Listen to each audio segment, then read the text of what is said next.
Ötən ilin oktyabrında prezidentin keçmiş kürəkəni Emin Ağalarov Sibirizdə kazino biznesi açmaq xəyalı barədə danışmışdı. Сибиризу бы очень помогло бы, если бы мы смогли бы интегрировать сюда индустрию казино. Bu ilin fevralında isə o şəxsi sosial şəbəkə hesablarında Sibirizdə tikiləcək kazino binasının layihəsini təqdim etdi.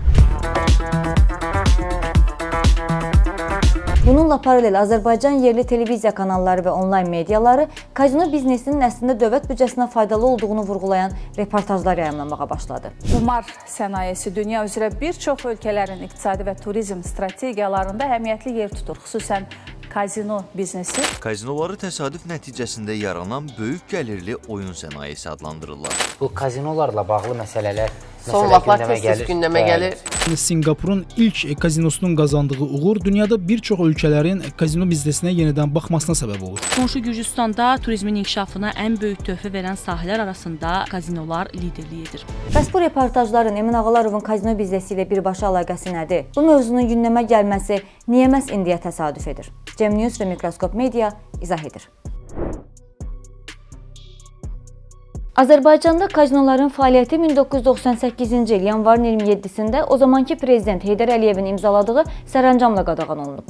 Həmin sərəncamda kazinoları, totalizatorların və pul uduşlu oyunların keçirildiyi yerlərin fəaliyyətinin dayandırılması bir neçə səbəblə əsaslandırılıb. İqtisadiyyata ziyan vurur, qeyri-qanuni əldə edilən pullar leqallaşdırılır, gənc nəslin tərbiyəsi pozulur. Amma İlham Əliyevin keçmiş kürəkəni Emin Ağalarov hesab edir ki, hələ də qanunla qadağan olunmasına baxmayaraq Sibirizdə kazino açmaq olar.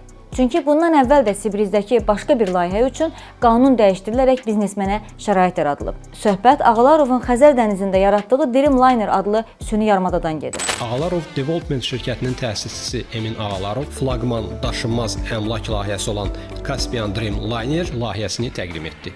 Parlament bununla bağlı qanun qəbul edib, İlham Əliyev isə təsdiqləyib. Həmin qanun imkan verir ki, keçmiş kürəkən kruiz gəmisi formasında tikəcəyi bu mənzilləri rəsmi qeydiyyatdan keçirə bilsin. Amma Azadlıq Radiosu ötən il aşkarlamışdı ki, hələ qanunun qəbul olunmasından bir il əvvəl Ağalarov artıq layihənin icrasına başlayıb süni ada salırdı. Caspian Dreamliner, друзья.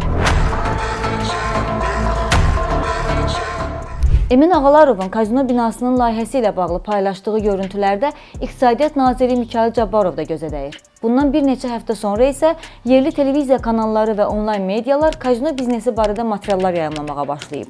Əksərən oxşar mətn və eyni cümlələrdən ibarət olan bu materiallarda kazino biznesinin dövlət büdcəsinə əlavə gəlir gətirmə potensialı vurğulanır. Mövzu Azərbaycan iqtisadiyyatı üçün unudulmuş gəlir mənbəyi kazino biznesi. Bakı niyə Qafqazın kiçik Las Vegas olmasın kimi başlıqlarla işıqlandırılır.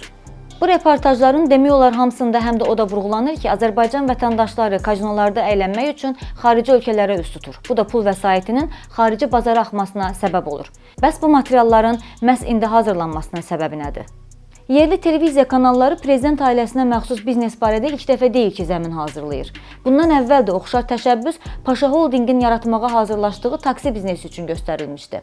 Mikroskop Medianın ötən ilin iyununda dərc etdiyi araşdırma ortaya çıxarmışdı ki, Paşa Holding taksi biznesini yaratmağa hazırlaşdığını elan edəndən sonra yerli televiziyalar Azərbaycanda fəaliyyət göstərən xarici taksi şirkətlərini sərt tənqid etməyə başlayıb. Həmin araşdırmada yer alan və müxtəlif yerli media qurumlarına göndərilmiş tezislərlə televiziyaların reportajları üst-üstə düşürdü. Paytaxtımızın taksi adlı bir bəlası var. Xarici taksi şirkətləri ilə əməkdaşlıq edən taksi xidmətləri sahəsində çatışmazlıqlar, Taksilərin iş rejimindən nəzarətin olmaması, vətəndaşları razı salacaq az sayda taksi şirkətləri var. Narkotik maddə təsirində taksi idarə edənlər, Taksilərin sayının çoxluğu, heç vaxt gündəmdən düşməyən taksi sürücüləri.